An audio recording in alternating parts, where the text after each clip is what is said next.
आखिर नेल्स के pointed sharp क्यों बनाए जाते हैं? आखिर चाकू और तलवार को शार्प क्यों बनाया जाता है? आखिर गाड़ियों में क्यों जोड़े जाते हैं 3 और 4 चक्कों को एक साथ? हाईवा ट्रेलर जैसे गाड़ियों में अधिकतर आप 3 या 4 टायर जुड़े हुए देखते हैं। आखिर आप रेगिस्तान में काफ़ी देर तक खड़े क्यों नहीं रह सकते? कीचड़ भरी तालाब में आप ज़्यादा देर तक खड़े क्यों नहीं रहना चाहते? लड़कियां हील्स वाली सैंडल पहनकर चलने से डरती क्यों है? आखिर वे हील्स वाली सैंडल से गिर क्यों जाती है?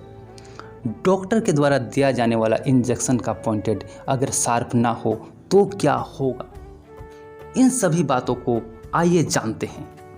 आप बने रहिए हमारे साथ। मैं साहिल सर आज के इस वीडियो में लेकर आया हूँ थ्रस्ट एंड प्रेशर। आइए शुरुआत करते हैं। क्या है थ्रस्ट और क्या है प्रेशर? किसी भी ऑब्जेक्ट पर हम फोर्स लगा सकते हैं और किसी भी डायरेक्शन में लगा सकते हैं। आप डेली लाइफ में, रेगुलर लाइफ में बहुत जगह वर्क किए होंगे, लेकिन आप जितने भी वर्क करते हैं वो सारे वर्क फोर्स से ही करते हैं, यानी फोर्स लगाते हैं तब वर्क होता है। लेकिन किसी भी ऑब्जेक्ट पर जब हम वर्क लगाते हैं तो डायरेक्शन नहीं देखते हैं, लेकिन कुछ ऐसे कंडीशन होते हैं जब हम फोर्स लगाते हैं तो एक परपेंडिकुलर डायरेक्शन में लगाते हैं। एक परपेंडिकुलर डायरेक्शन में फोर्स अप्लाई करते हैं, यानी नॉर्मली करते हैं। एग्जांपल के लिए आपको ज़मीन में कील लगाना हो, जब आप वॉल में कील लगा रहे हो, या आपको जब किसी भी ऑब्जेक्ट को कहीं सिंक करना हो, तो वैसे कंडीशन में आप परपेंडिकुलर फोर्स लगाते हैं। कैसा फोर्स लगाते हैं? परपेंडिकुलर। किसके परपेंडिकुलर? उस सरफेस के परपेंडिकुलर। तो फोर्स तो हम किसी भी डायरेक्शन में अप्लाई कर सकते हैं, लेकिन अगर आप फोर्स किसी भी सरफेस के परपेंडिकुलर अप्लाई करते हैं तो उसे थ्रस्ट कहते हैं। क्या कहते हैं? थ्रस्ट कहते हैं। क्या कहते हैं? थ्रस्ट कहते हैं। थ्रस्ट किसे कहते हैं? किसी भी सरफेस के परपेंडिकुलर लगने वाला फोर्स या लगाने वाला फोर्स। आप किसी भी सरफेस के परपेंडिकुलर जो फोर्स लगाते हैं उसे हम थ्रस्ट कहते हैं। कहते हैं? ज़रूर कहते हैं, ज़रूर कहते हैं। एग्जाम्पल के लिए आप वॉल में नेल को लगाना चाहते हैं। जब आप वॉल में नेल लगाते हैं तो आप हथौड़े से उस पर वार करते हैं, लेकिन जो वार करते हैं वो आप सीधे वार करते हैं, नॉर्मली वार करते हैं, परपेंडिकुलर वार करते हैं।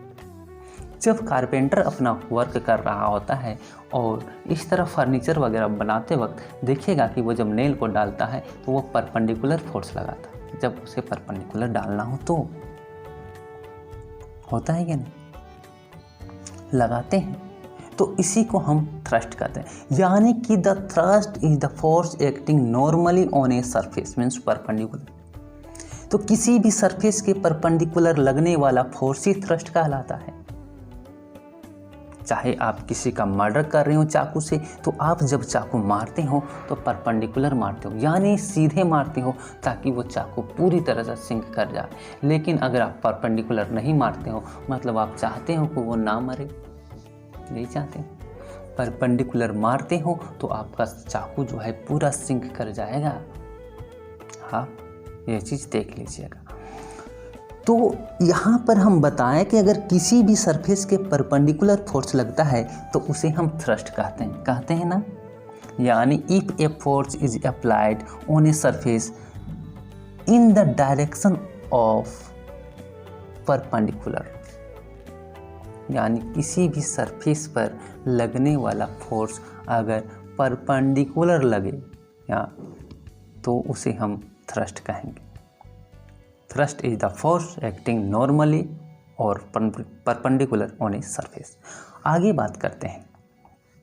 ये जो थ्रस्ट एग्जर्ट होता है, एग्जाम्पल के लिए आप कहीं पर खड़े हैं, यानी कि रेगिस्तान में खड़े हो या कहीं तालाब में खड़े हो या कीचड़ वाले इलाके में खड़े हो जहाँ की काफ़ी कीचड़ हो, तो वैसे जगह पर यदि आपको लाइन पे खड़ा कर दिया जाए, यानी कि एक काफ़ी लॉकडाउन में मान लीजिए कि नोटबंदी वाला दौर है और नोटबंदी वाले दौर में आप बैंक पे लाइन में लगे हैं, अब सबसे पीछे हैं और वहाँ पर आप जहाँ पर खड़े हैं वो रेगिस्तानी वाला इलाका या फिर एक कीचड़ वाला इलाका।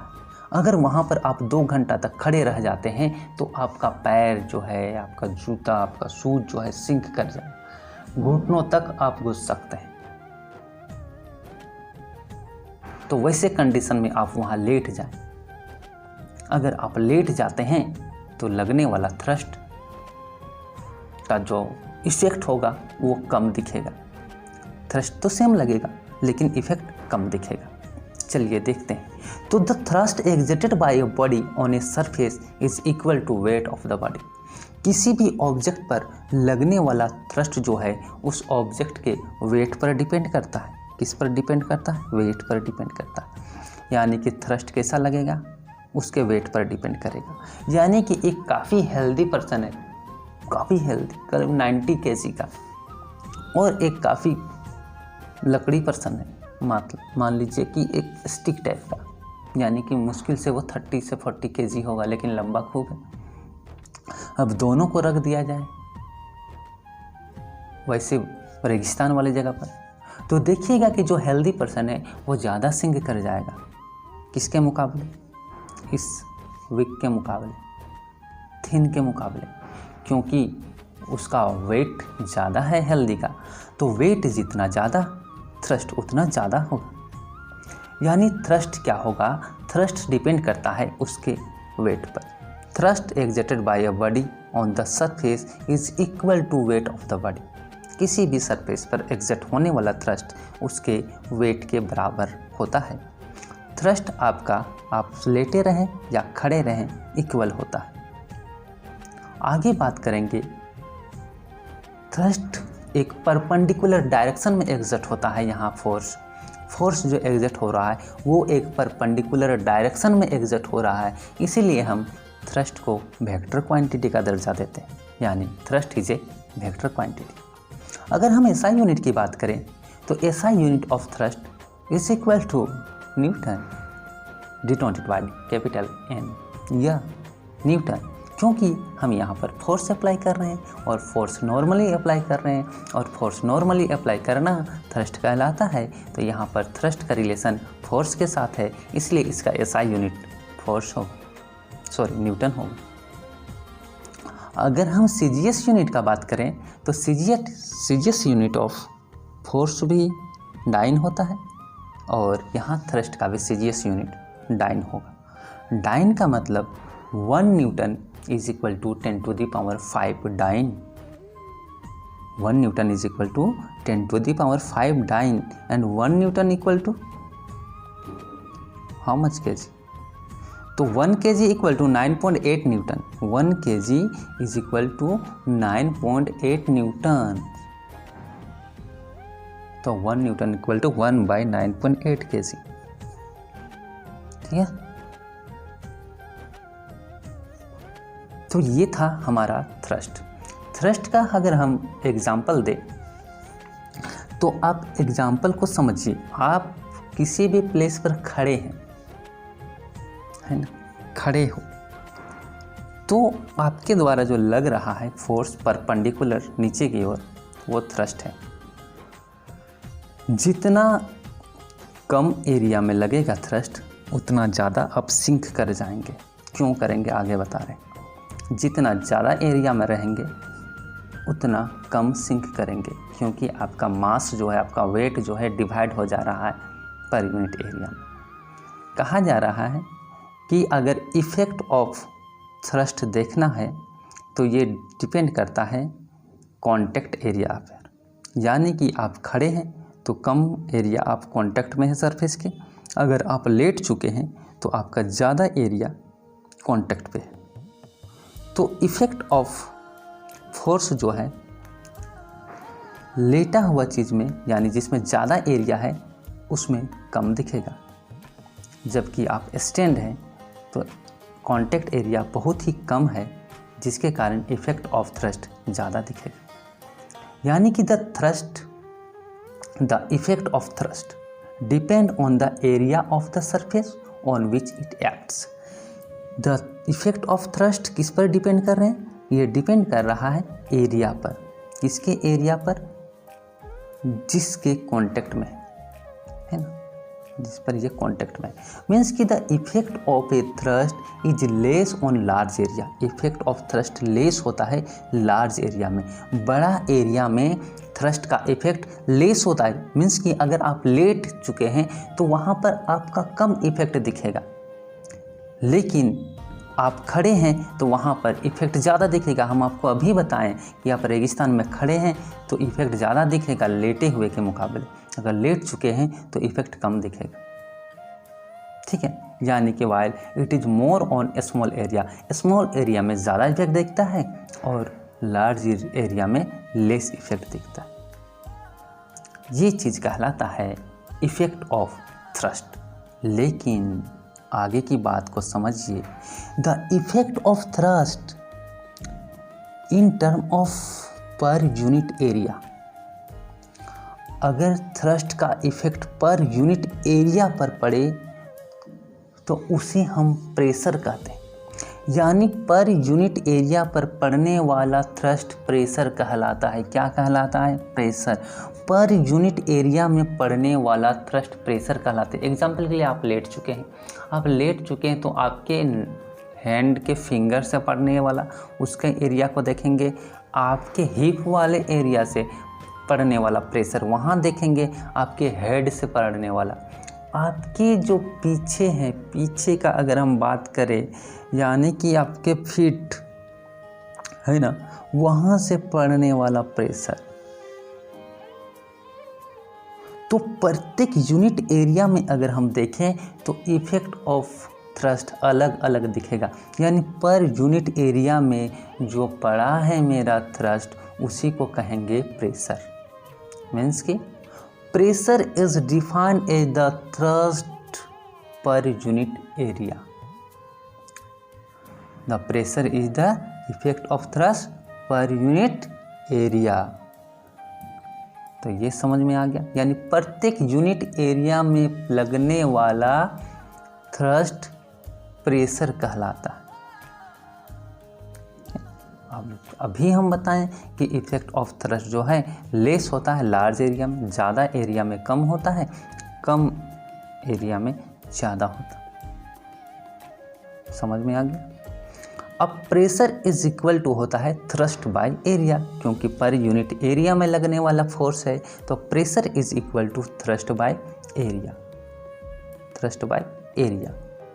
इफ ए फोर्स F, मान लीजिए कि if a thrust F acts on a area A, यदि थ्रस्ट F एक एरिया A पर अप्लाई हो रहा है तब प्रेशर P क्या होगा? Then pressure P equal to F by A। P is equal to F by A। अभी यहाँ पर बात करेंगे इसके क्वांटिटी की। तो भाई अभी हम बताएं कि थ्रस्ट जो है वो वेक्टर क्वांटिटी है, लेकिन अगर हम प्रेशर की बात करें तो pressure is a scalar quantity. Pressure कैसा क्वांटिटी है? Scalar quantity. पर यूनिट एरिया में तो अप्लाई कर रहा है, लेकिन इसका डायरेक्शन नहीं, पर यूनिट एरिया में बस लगने वाला थ्रस्ट है। ऐसा unit of pressure is, force का लगा देंगे डिवाइडेड बाय एरिया। ऐसा यूनिट ऑफ प्रेशर अगर निकालना हो तो unit of thrust divided by unit of area. Means thrust का हो गया न्यूटन डिवाइडेड बाय एरिया का मीटर स्क्वायर। मीन्स ऐसा unit of pressure is Newton per metre square. Newton per metre square. इसे हम पास्कल्स से भी डिनोट करते हैं, यानी कि ऐसा unit of pressure is also Pascal, named by the scientist Pascal, denoted by capital P and A, यानी P A after the name of scientist Pascal। तो ये पास्कल के अनुसार है, यानी कि ऐसा यूनिट हो गया पास्कल। तो ये पास्कल क्या होता है? 1 पास्कल। यदि 1 मीटर स्क्वायर एरिया पर, यदि 1 मीटर स्क्वायर एरिया पर 1 न्यूटन का फोर्स लगाया जाए, थ्रस्ट लगाया जाए, तो उसे 1 पास्कल कहते हैं। क्या समझे? यदि 1 मीटर स्क्वायर के एरिया पर, अब 1 मीटर कितना, आपके पास चार्जर का केबल होगा ना 1 मीटर है, ठीक है। अब उतना ले लीजिए L इंटू बी, 1 मीटर का L इंटू बी ले लीजिए। अब वो जो एरिया बन रहा है उतना एरिया पर अगर आप 1 न्यूटन बहुत ही कम होता है ना, 1 न्यूटन का फोर्स लगाते हैं, थ्रस्ट लगाते हैं, तो उसे हम 1 पास्कल कहते हैं। यानी कि 1 pascal is the pressure exerted on a surface area of 1 metre square by a force of 1 newton acting normally on it. यानी कि 1 मीटर स्क्वायर क्षेत्रफल पर 1 न्यूटन बल का लगना 1 पास्कल कहलाता है। क्या कहलाता है? 1 पास्कल कहलाता है।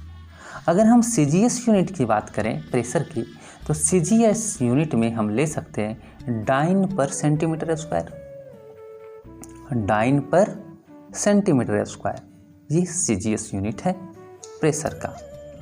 आगे हम बता दिए कि ये एक स्केलर क्वांटिटी है। 1 डाइन पर सेंटीमीटर स्क्वायर को अगर हम डिफाइन करें तो ये 1 dyne per centimetre square is equal to 0.1 newton per metre square. 0.1 newton per metre square होगा, यस। और 1 Newton per metre square means होता है 10⁻9 पर सेंटीमीटर स्क्वायर। तो ये था मेरा प्रेशर। प्रेशर क्या हो गया कि पर यूनिट एरिया पर लगने वाला थ्रस्ट ही प्रेशर कहलाता है। लेकिन इसका इफेक्ट क्या होता है, ये किस किस तरह का इफेक्ट डालता है? तो the pressure exerted on a surface depend on 2 factors. किसी भी सरफेस पर लगने वाला प्रेशर 2 बातों पर डिपेंड्स करता है। पहला, thrust in the area on which the thrust apply. तो ये जो प्रेशर लगता है ना, ये प्रेशर 2 बात पर डिपेंड करता है। पहला, थ्रस्ट किस तरह का लग रहा है और कितने एरिया पर अप्लाई हो रहा है। मान लीजिए कि बहुत ज़्यादा थ्रस्ट लग रहा है लेकिन एरिया बहुत ही कम, बहुत ही ज़्यादा थ्रस्ट बहुत ही कम एरिया पर अप्लाई हो रहा है। एग्जाम्पल के लिए आप नीडल ले लीजिए, सुई है ना, जिसे आप ये सीते वगैरह हैं, कपड़ा वगैरह सीते हैं, वो नीडल को ले लीजिए, या इंजेक्शन वाला नीडल ले लीजिए। उसको आप हाथ से पकड़िए, कभी जोर का प्रेशर लगाइए, जोर का फोर्स लगाइए, काफ़ी जोर का फोर्स से किसी के बॉडी पर डाल दीजिए, उई उई उई उई उई, ठीक है, उई उई उई का साउंड आएगा। नहीं, यहाँ पर बहुत ज़्यादा फोर्स आप लगा दीजिएगा तो बहुत ही कम एरिया में प्रेशर बहुत ही ज़्यादा इफेक्ट दिखाएगा कि नहीं। इसीलिए देखिएगा कि नीडल जितने भी होते हैं उसको बहुत ही आगे का पॉइंट को एकदम शार्प कर दिया जाता है, एकदम शार्प, ताकि कम से कम सरफेस एरिया को के कांटेक्ट में आए वो, और थोड़ा सा थ्रस्ट के साथ वो पुश कर जाए, घुस जाए अंदर, ठीक है। इसीलिए डॉक्टर सब जो इंजेक्शन देता है उसका नीडल का फ्रंट एकदम टिप देखिएगा कि काफ़ी पतला होता है, वो हल्का सा थ्रस्ट के साथ अंदर चला जाता है, वहीं उसको मोटा कर देते, कील जैसा, जो कील होता है ना वो कील जैसा मोटा कर देते, तो ज़बरदस्ती घुस आता है। बड़े बड़े लोग भी जो है इंजेक्शन लेने से फिर घबराते। तो उसके सरफेस एरिया, यानी सरफेस एरिया जितना कम रहेगा और थ्रस्ट जितना ज़्यादा लगेगा, यानी लार्ज थ्रस्ट लग गया कम सरफेस एरिया में तो बहुत ज़्यादा प्रेशर एग्जर्ट होगा। लेकिन अगर एरिया बहुत ही ज़्यादा हो गया, large the area on which A thrust act, मान लीजिए कहीं पर थ्रस्ट लगा रहे हैं लेकिन एरिया ऑफ कांटेक्ट बहुत ही ज़्यादा है, तब यहाँ पर प्रेशर लेस होगा। एग्जाम्पल के लिए आप देखिए बड़े बड़े गाड़ियों के टायर अगर आपको अगर हम दिखाएं, जैसे कि ट्रैक्टर के टायर हो गए, ट्रेलर के टायर हो गए, हाईवा के टायर हो गए, वो कितने चौड़े होते, बहुत ही ज़्यादा चौड़े होते। उसके पास आप जो चप्पल पहनते हैं वो चप्पल के सोल देखिए, जूते के सोल देखिए, इसका सरफेस एरिया ज़्यादा होता है। अब ज़्यादा होने के कारण ये प्रत्येक यूनिट एरिया यानी इसका कॉन्टेक्ट एरिया ज़्यादा हो गया। कॉन्टेक्ट एरिया ज़्यादा होगा तो अप्लाई होने वाला थ्रस्ट तो उतना ही होगा, लेकिन अप्लाई यहाँ पर जो प्रेशर एग्जर्ट होगा वो प्रेशर बहुत ही कम होगा। प्रेशर कम एग्जर्ट होगा, क्योंकि ये जो मेरा वेट है वो ज़्यादा ही एरिया में डिवाइड हो जा रहा, इसके कारण यहाँ पर लेस होगा। वहीं अगर आप एक सैंडल पहने हैं और सैंडल का जो टिप होता है, आप देखते हैं हील कितना ही शार्प होता है, अब उस पॉइंट पर सिर्फ लगेगा फोर्स यानी कि थ्रस्ट, तो वो तो सिंक कर जाएगा। कच्चा अगर मिट्टी वगैरह हो तो वहाँ तो वो सिंक कर जाएगा। तो ये पहला बात हम बताएं कि थ्रस्ट जो है एरिया पर डिपेंड करता है ना। एरिया ऑफ कांटेक्ट बहुत ही कम रहा और तो वहाँ पर ज़्यादा प्रेशर एग्जर्ट होगा। एरिया ऑफ कांटेक्ट ज़्यादा रहा तो प्रेशर वहाँ पर लेस एग्जर्ट होगा। लेकिन कहीं पर ज़्यादा थ्रस्ट लगा देंगे, मोर एरिया मान लीजिए ज़्यादा है, तो उस पर आप प्रेशर ज़्यादा लगाइए यानी थ्रस्ट ज़्यादा लगाइए तो प्रेशर ज़्यादा होगा यानी थ्रस्ट ज़्यादा लगाइए। पहले आप 10 न्यूटन का फोर्स लगाइए था, आप 50 न्यूटन का फोर्स लगाइए, 50 न्यूटन का थ्रस्ट लगाइए, 100 न्यूटन का लगाइए, 100 न्यूटन का थ्रस्ट लगाइए, यानी थ्रस्ट जितना ज़्यादा बढ़ेगा आपका एरिया अगर कांस्टेंट है तो उस पर प्रेशर बढ़ता जाएगा, है ना। क्या होगा? बढ़ता जाएगा। दूसरी बात है, इसका एग्जाम्पल है एक कार, मतलब ये हाईवा का एक खाली हाईवा है, उसमें माल लोडिंग नहीं है, तो नॉर्मली वहाँ पर जो एक मेरा प्रेशर एग्जर्ट हो रहा है उसको नोट कीजिए। और उसके बाद उसमें माल लोड हो जाने के बाद, हाईवा में पूरा माल लोड हो गया, कंक्रीट वगैरह लोड हो चुका है, इसके बाद उसका वेट तो बढ़ गया, तो अब जो यहाँ पर प्रेशर एग्जर्ट हो रहा वो ज़्यादा हो रहा है ना।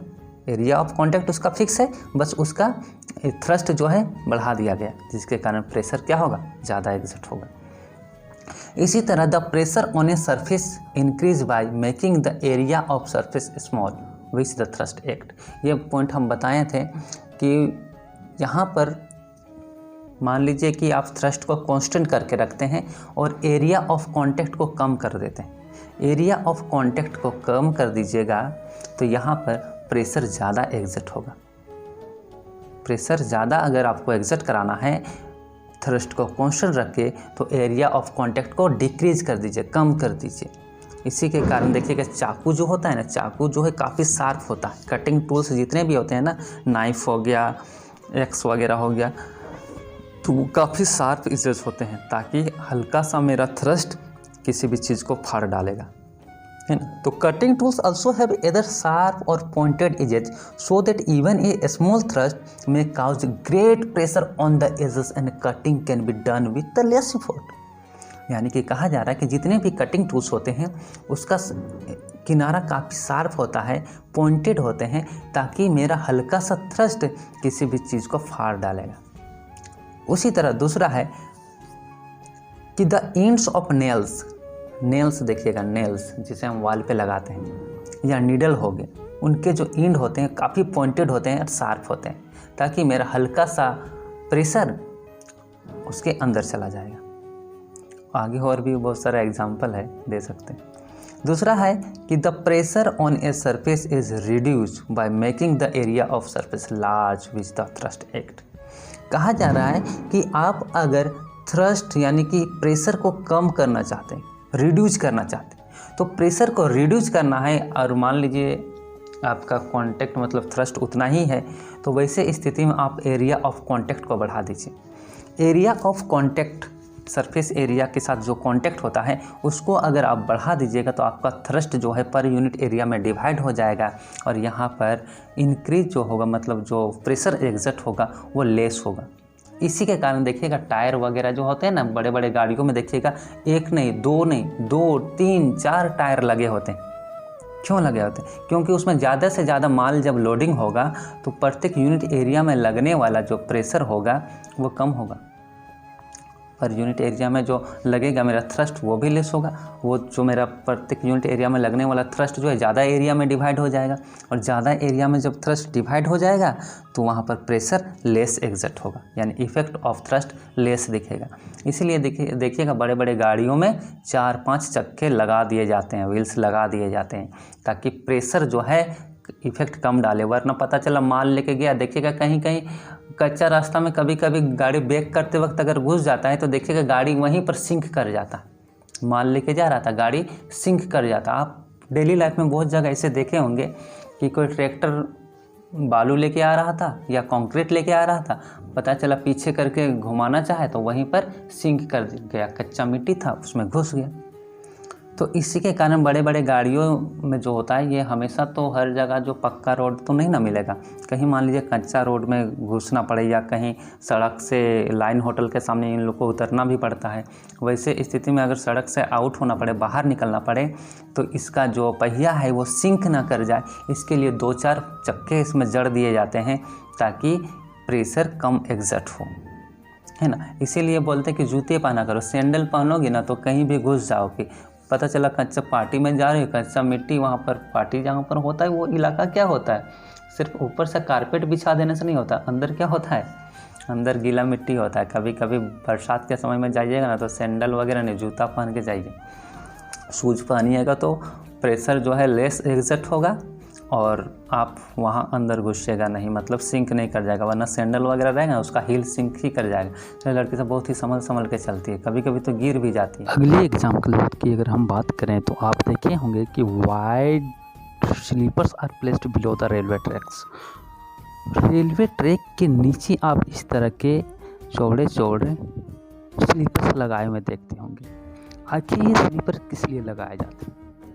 तो ये स्लीपर इसलिए लगाए जाते हैं ताकि जब इस पर ट्रेन का फोर्स पड़े, यानी ट्रेन के द्वारा इस पर थ्रस्ट पड़े, इस ट्रैक पर ट्रेन का लोड पड़े, तो इसके द्वारा पड़ने वाला थ्रस्ट के कारण कहीं ये ट्रैक सिंक ना कर जाए।